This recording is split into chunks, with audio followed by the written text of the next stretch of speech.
So here was the race to the South Pole. The Norwegian Amundsen, he was the first to make it. He beat the British team by 35 days. You can kind of see the sunken look on their face to get there just after the Norwegians. Well, Amundsen, he was using sled dogs. So he got to the South Pole and he got back to his boat. No loss of human life. Where all 5 of these in the Scott party, they didn't make it back. All 5 of them died, and their bodies are still in the Ross Ice Shelf. When the recovery party came next year, they couldn't pull them out, so they just buried them in the ice, and eventually the Ross Ice Shelf will eject those bodies into the Southern Ocean. One of the problems that the Scott party had was they were pulling their sleds with themselves, and they were also collecting a whole bunch of fossils from Mount Buckley at the Beardmore Glacier, where you can just crack off and collect fossils of ferns and other tropical plants they're going to bring back to the Scientific Royal Laboratories and Science of England. But they were caught in a blizzard only about 50 kilometers from their next stash, and they all died of exposure. A really horrible way to go, freezing in the ice. But you hear a lot of these hard luck stories, a lot of survival stories about the early explorers, Shackleton being another one, how they were able to make it up to an island in a small dinghy. Well, this is the part of the presentation that I'll show you what is speculated to be down here. And one of those, this is a map from Linda Moulton Howe, who had a whistleblower named Brian S., who spoke about missing scientists. They came back later. They were ashen white-faced, wouldn't want to talk about what they saw. Here's that Beardmore Glacier. This is where Mount Buckley is, which happened to be the route that Scott was taking. And Scott and his party perished right around here on their way back to the McMurdo area. But this is the presumed hole in the ice. This is South Pole. This is where the hole is. These are, I can't tell you if these are real or Photoshop, but apparently there's a massive hole there. And I will tell you one thing we found out is absolutely 100% positive. There is a huge no-fly zone over this hole in the ice. And what makes that so interesting, and I was on with George Norrie about a year ago on Beyond Belief, and I was telling him about this, and George was like, why do they need a no-fly zone there? Nobody goes there. You don't have anything that they would need you not to fly over unless they were hiding some massive hole under the ice. And then this corresponds with what might be up in the Arctic, which is also, if we think of the Earth as a torus, energy in, energy out, hole in, hole out, north, south, and Brooks Agnew, myself, and others are going to mount an expedition to find the hole in the northern hemisphere, which I think is also on land. And Brooks Agnew has the GPS coordinates to it. Would make sense. If there's one down here, there would be one up there. Maybe this is the entrance into the inner world, as Admiral Byrd and others have speculated. They've seen it so big that you could fly an airplane into it with enough room to turn around and fly back out, as Admiral Byrd said he did. This is another really interesting portion of Antarctica called New Schwabenland. This is an actual German map that was created when they were naming all these mountain ranges. They all have German names like Mur, Lig, Hoffman, Gerling. Here are the Schumacher ponds, those geothermically heated ponds. And right around here is where base 211 is, or New Berlin base. And if I were ever to go back with a film crew, this would be my top choice to go, because Not only could we bring Geiger counters and see if the New Berlin base had been taken out by nuclear bombs during Project Argus in the late 1950s, but see if we could find any remnants of the New Berlin base, and also to visit the Schumacher Ponds.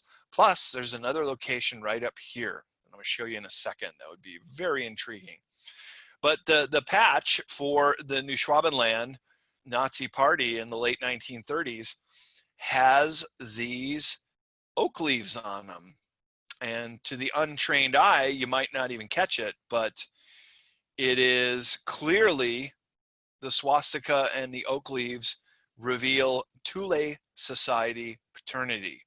That was the secret society of Nazi Germany, where they were studying many of these occult-based findings. Nonetheless, down in Antarctica as well. Here is a map from the Cold War era when Germany still had their old flag. The Neumayer base is still there. It's a unified Germany base. And then there's this other German base inland called Konin.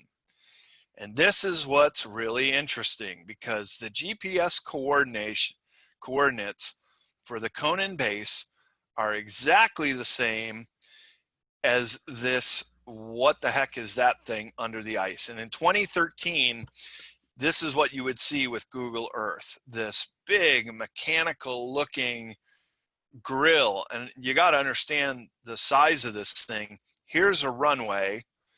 This is like presumably snowmobile tracks. This was some kind of dig area.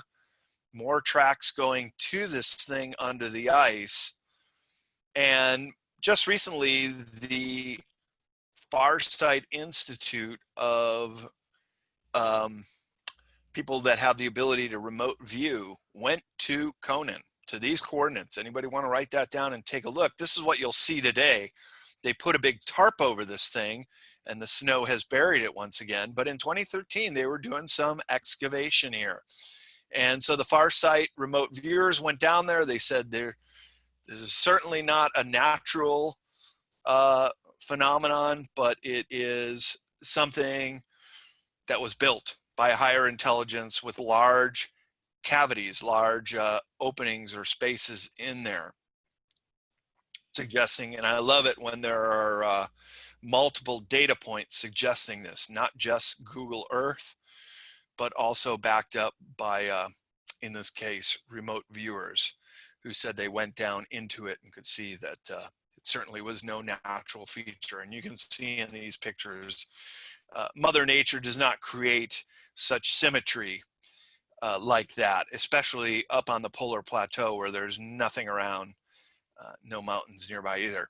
Well, you keep looking around Antarctica, and there's this guy called Florida Marquis. He does many of these videos, which I've watched many hours of his videos. Some of them, I just think they're shadows or crevices, but others, you get like these perfectly round, what could be crafts under the ice. So according to Emery Smith and Corey Good, there are like 3 known large crafts, and they get the nickname of Columbus's 3 ships, Nina, Pinta, and Santa Maria. I would say certainly this is the best candidate that I would say for a real authentic craft under the ice, very large. These could be, and there are other features like this one, but I've come to see that this one is probably not real, because I showed these photos to an expedition company that'll take you on a custom trip. It's actually a misnomer that you cannot go down there and go to a location if you want to go to it. But they told me that, well, this couldn't be Antarctica because there's not a single one of these helicopters on the continent. Maybe it's up in the Arctic area where the other hole in the ice is. Maybe there's a craft up there. But the only place I've ever seen these pictures is in this video called the Orion Conspiracy that came out around 2012. And there are some, after I rewatched it when I came back from Antarctica, some factually incorrect statements that are made. And these are the only places you'll see these images. So my thinking now is I'm more skeptical than I was going down. I think these are probably fake. It can't be determined because we don't have any corroborating photos or videos of that craft under the ice. Same thing goes with the pyramids, and I've been able to locate 3 areas that supposedly have pyramids. This is what they look like. This one's just below New Zealand. This is the same as this. And this is another one which kind of looks more like a mountain, I'd say. But this one in the Shackleton Range, not too far from Mount Epperly, is probably the best candidate. So I talked to the expedition company about this one, and they say, oh yeah, we recognize that. We fly over it all the time as we're on our way to Vinson Massif, the tallest mountain in Antarctica, where a lot of people want to do the mountain climb of all the tallest peaks on all 7 continents. And I said, well, has anybody ever gone down there and climbed this one? No. You guys ever stop there or maybe take samples, see if there's anything that looks like it might be fashion? It's awfully symmetrical as a pyramid is. And they said, no, we haven't. And they call it a nunatak, which is just an attractive mountain that sticks out under the ice. So that's what it might be. But the Shackleton Range is directly south of the German Neumayer base, offshore from the Fitchner ice shelf. And that's the GPS coordinates. If you want to take a look at it, you zoom in on it with Google Earth, and it's amazing. It looks just like you're checking out a large pyramid with a sub-small pyramid right next to it. This is another one I've been able to debunk. This is an airstrip that is used by this expedition company on the Union Glacier.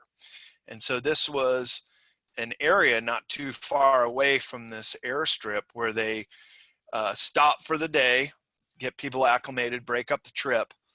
And then, I don't know if you remember, like in 2013, 2014, there was this Fitbit data dump. And the only story that was picked up by the news was that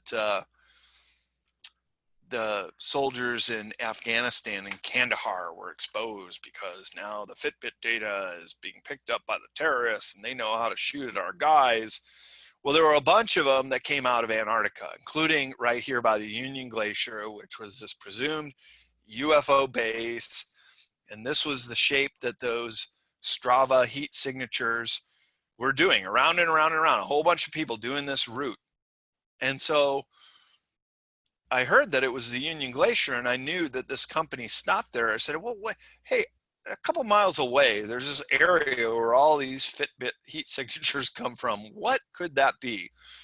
And sometimes, Neil, the simplest explanation is often the truth. And in this case, he said, oh yeah, well, we, a couple years ago in that 2014 time span, we did a little triathlon and we had people run around a course right here. There you go. There's the answer to that riddle. What's also somewhat of an enigma are all these notable elite that were going down there, also in this time frame, 2015, 2016. Here's John Kerry on election day. Yeah, the same election that Hillary Clinton lost. You'd think he'd be up in North America helping his party win, but no, he's down in Antarctica. This is getting off the plane at McMurdo. They rested up for a day or two, and then they get back on the plane. They disappeared for a couple days. Nobody knows where they went, and came back to McMurdo and then flew back. Buzz Aldrin was also down there. He had a health scare and had to be medevaced out of there. And what was really interesting in the conspiracy world is that Buzz Aldrin, he wrote a tweet, quote, "We are all in danger. It is evil itself." Some people say it was a spoof Twitter site. Other people think that they showed Buzz Aldrin something that scared him. Here's the Patriarch Kirill. This is like the Pope of the Eastern Christian Orthodox Church. He came down there. Here's King Carlos of Spain. And then you have Prince Harry doing a cross-country trip to the South Pole, back up there where it is presumed that there is this massive hole under the ice. Well, I showed you these pictures. Maybe the elite are going down there to see what Corey Good and David Wilcock call the Illuminati Disneyland, that they want to see this craft or some other antediluvian civilization under the ice. And these are really interesting too. These you can zoom in on Google Earth, and that is certainly not a natural phenomenon. It's located there, and then there's another one right here. And there are these little domed entrances that, what the heck are they doing there? But this happens also be in that New Schwabenland area of Antarctica as well. Then you get these oddball photos that circulate around. This is supposed to be Admiral Byrd himself. They found some text in this glyph, whatever the heck that is, some alien or some kind of sculpture. Big, massive stone carving. This picture here, I cannot verify if any of these are fake or real. Some huge orb under the ice, but not too far away from the ocean where submarines can come up to, and doing some kind of major excavation. And it's very clear that Google Earth does mask out certain areas. They're really sloppy with it. They don't even use that the eraser tool to continue the contours of land or the ice. They just put a big screen over it and say, oh, that's as far as you're going to see here. Then they give us these sites, which look like they could be some kind of advanced civilization with step pyramids and causeways and steps. And again, these right angles, which are very uncommon to be found in nature. Very uncommon to have this kind of symmetry, that this does appear to be some kind of ancient civilization. Now, is Google Earth throwing us a red herring to throw us off the track? I don't know. But if you want to screen capture and go to these coordinates, I've provided them because I always want people to do their own research. You can listen to what I have to say, and I'm glad you're here and you are listening to this, but I'm very much open source and transparent, and I want people to be able to follow up with any of this stuff. If they find it interesting, to go do their own research on it. As my saying is, for me personally, I'm a researcher, not a regurgitator. As you said in the setup piece, Neil, I'm a very hands-on kind of guy. I like to get down there and check this stuff out. So here are these big rift zones in Antarctica where a lot of the volcanism is taking place, including a fault line that goes right through New Schwabenland, right up the mid-Atlantic ridge. And this may be some of the best evidence that perhaps there is an ancient civilization here, maybe even Atlantis, that during the last pole shift, it may have just shifted right on down the Atlantic ridge and deposited this continent in its current place in Antarctica. And because of its position along one of the fault lines, that could have given the Germans free energy, certainly warmth under the ice, and the ability to harness that geothermal features for energy or for heating. So now on to the map portion of this presentation. This is Magellan's map, and this is the 500-year anniversary of the discovery of Magellan Straits. This is what it looks like in a real map, the Magellan Straits, and he poured it over 500 years ago in San Julian, which I went and visited. And his map is remarkably similar, but as you can see, he extends it out. And so the ancient Greeks, beginning with Pythagoras, proposed the earth to be round. Aristotle refined the idea, suggesting the symmetry of the sphere demanded that the Earth's northern region should be balanced by a southern region. Without it, the top-heavy globe might tumble over, thought the Greeks. So they always thought that Australia or South America were connected to the southern continent. Of course, it wasn't discovered until 1821 by sealers and mariners. Actually, Captain Cook was the first to circumnavigate Antarctica. You just flip back to this map of Antarctica. He went all the way around the Southern Ocean, never once sighting Antarctica, but a very telling sign that the Earth is most definitely a sphere, because he did it on a short way. If you look at people that believe in the flat Earth, it is way far out on the fringe of that flat Earth, and Captain Cook would not have been able to sail around the Southern Ocean on a flat Earth, only on a sphere. So here's that famous Piri-Reis map, which shows these islands. They're called Peri-Antarctic Islands, which would be covered in ice, especially those that have not been discovered. So here's a map from 1519, and Magellan wasn't even there till the following year. And here's a map that shows the whole South America coastline, Caribbean.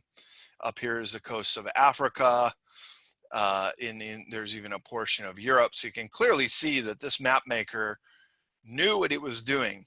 And it was a, you can still see this in a museum in Turkey, in Istanbul, called the Piri-Reis map. Really famous early map. And in the liner notes here, it even says that it was created from a source map dating to the time of Alexander the Great and the Library of Alexandria. So it's known that many cartographers would copy maps from older source. This one's called the Bocce map from the 18th century. And it, interestingly enough, shows two continents. Here is what Antarctica looks like without the ice. Two continents. And indeed, West Antarctica here is only 700 million years old. It's a relative newcomer, where East Antarctica is over 3 billion years old. This is one of the original land masses of Earth. It's very much some of the oldest known exposed rock. And there you go. You see that there is possibly a water passage. And up here is New Schwabenland. If the Nazis were able to find with their U-boats, and some other maps show that they did, entrances below the ice, they could have accessed locations that we still might not know anything about. Another map from 1531, once again, call it Terra Australis Incognita, which is this unknown land, unrecognized, and you can see how it even connects Australia continent with this southern landmass. And just without Magellan's Strait would have connected then to South America as well. Well, now we see that if you put that that map overlay Antarctica, it is a pretty close fit. So again, how did these ancient mariners have an idea of what that ice map looked like? So some of the findings of Corey Goode, I wish these were photos. I wish we had some other corroborating evidence, but this is the speculation section of my talk, and I'll just show you what he says he has seen. And that is, they are doing these excavations, finding giant megalithic antediluvian ruins. They're pulling out a woolly mammoth here, and also discovering these giants who have these shaped heads, much different than ours, but peculiarly wearing what look like Egyptian clothes. Again, this is Corey Goode. He's one of the only people who speaks on this. He says he's been to some of these under ice bases. This could have been where John Kerry went to in those missing days. Here's McMurdo down here. Would easily have been achievable to go to any of these bases in the 2 days he was missing. And this is an illustration of what Corey Good says some of these under ice civilizations look like. These are all steam vents from the volcanism. That's quite plausible. They would have created these large domes under the ice. And he calls this the interplanetary corporate conglomerate. And it's interesting that the remote viewers have also seen some of these cities under the ice. So there is some corroborating evidence with what Corey has seen. Now I end the talk with one other really strange anomaly, and that is one of these peri-Antarctic islands. In this case, this particular one that I highlight is called Southern Thule Island. So here's South Georgia. That's this island, and then this chain of island comes around here. So Southern Thule is right about there. And this is the Palmer Peninsula. This is Ushuaia. This is King George Island. This is the span of the Palmer Peninsula we sailed at. And then that's Cape Horn. We didn't get anywhere near these islands, the South Sandwich Islands, most especially Southern Thule, because you're not allowed to go there. And even on Google Earth, if you go to Southern Thule, you're not going to get a clear picture of this place. There are areas that are maxed out.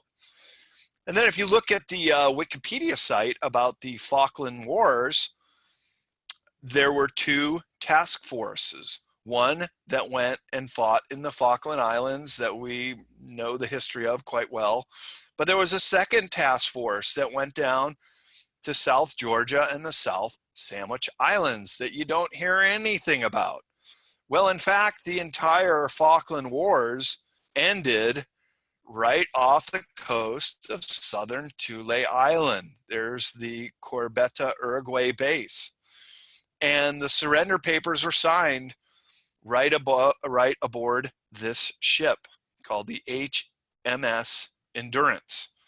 And that's where the Falkland Wars ended. And it ended here on Southern Thule.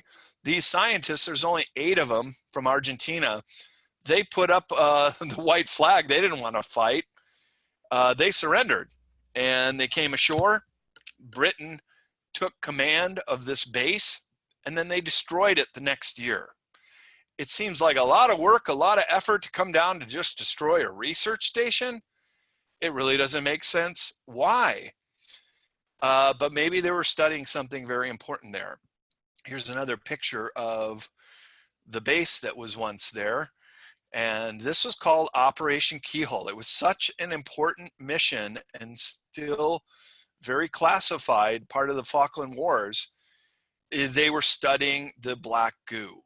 And the black goo was deposited here many thousands of years ago. And this is the background story.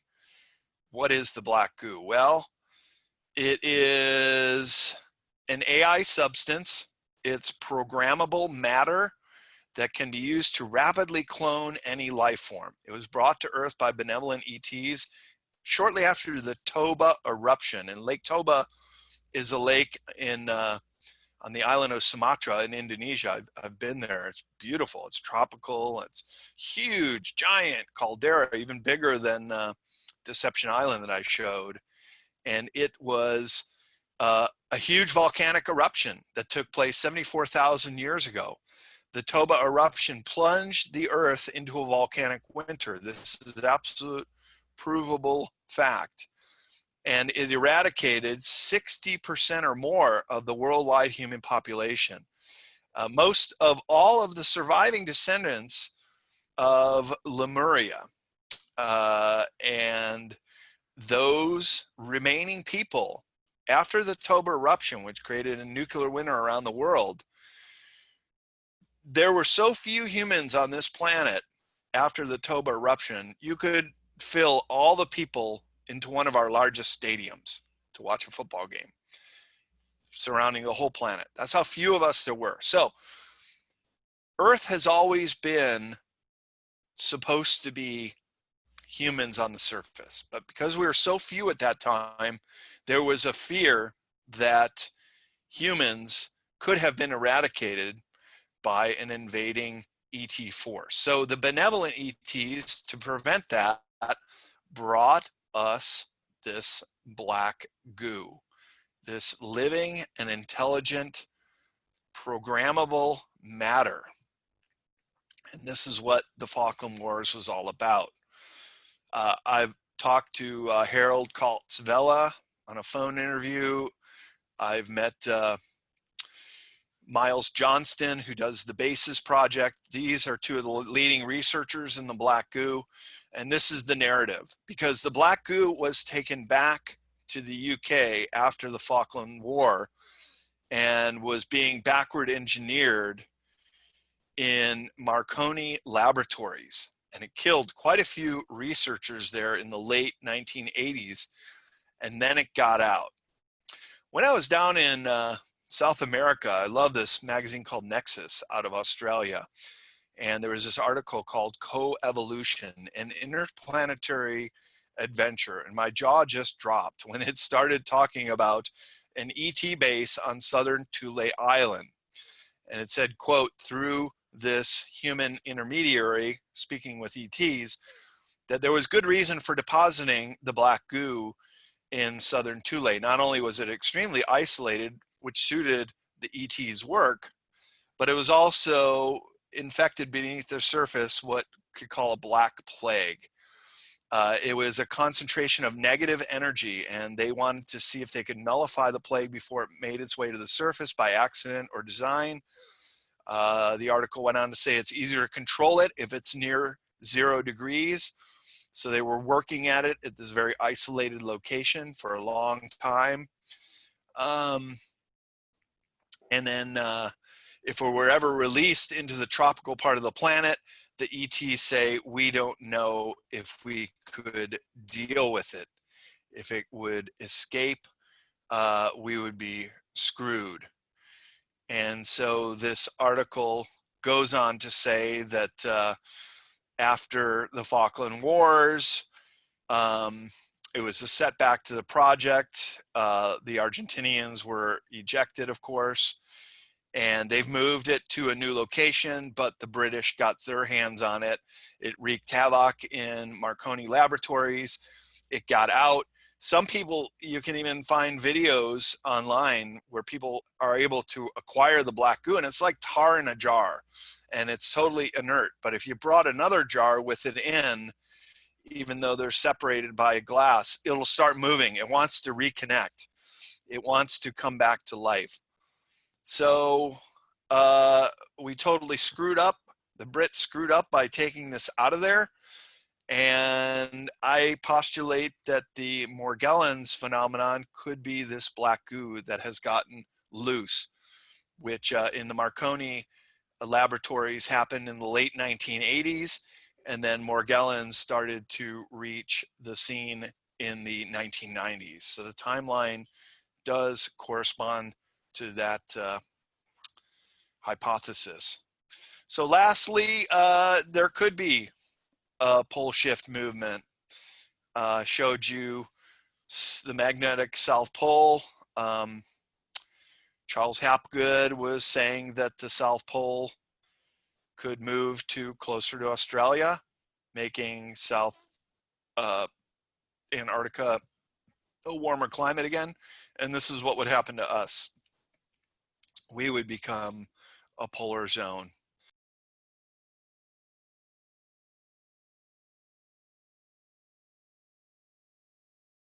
Hey, what's going on, everybody? This is Neil with Portal to Ascension, and I just wanted to take a moment really quick and show you the Portal to Ascension platform. The presentation or the documentary that you just watched was one of our many productions that I've done over the years, created well over 1,000 workshops, events, conferences, retreats, webinars, and this is how our website works.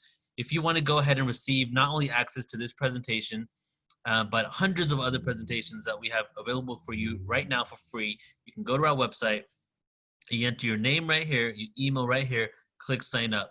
Pretty soon we're going to be launching a new website, but the the procedure is pretty much the same. You know, your name, email, sign up. Once you do that, you're going to get an email with your username and a temporary password. You then click login. Once you log in, you're going to see the whole entire backend laid out with all the webinars and presentations for you. Not only can you start typing by speaker name, topic, category, whatever you want, even letter, but you can scroll down this list here and sort by category. And I'm not going to read these off to you, but you can take a look. We have a lot of different topics: UFO disclosure, true world history, spiritual development, science, sacred geometry, and so much more. And then you can also search by speaker, which we have here alphabetically, or you can just browse the whole entire thing here and take a look at all these presentations. You are able to, if you can take a look up the top corner here, you're able to add to your watch list to watch these back anytime you want. So you can add to your watch list. It'll be put there. When you come back into the platform, you can continue watching where you left off. There's a documentaries tab, there's an interviews tab, and this is how the individual event page will look.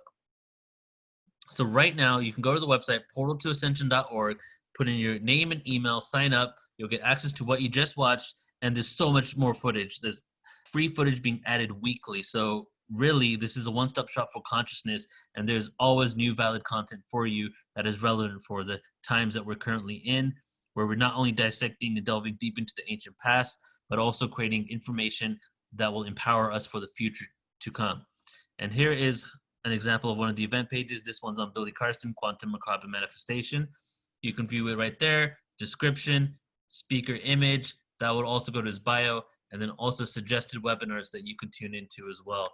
And then of course, please do leave a comment and leave us feedback. So there you go, guys. That's our back end, and that's how Portal to Ascension works. Go ahead, go to the website right now, portaltoascension.org. Enter your name, email, sign up, take a look at the site, let us know what you think, and enjoy.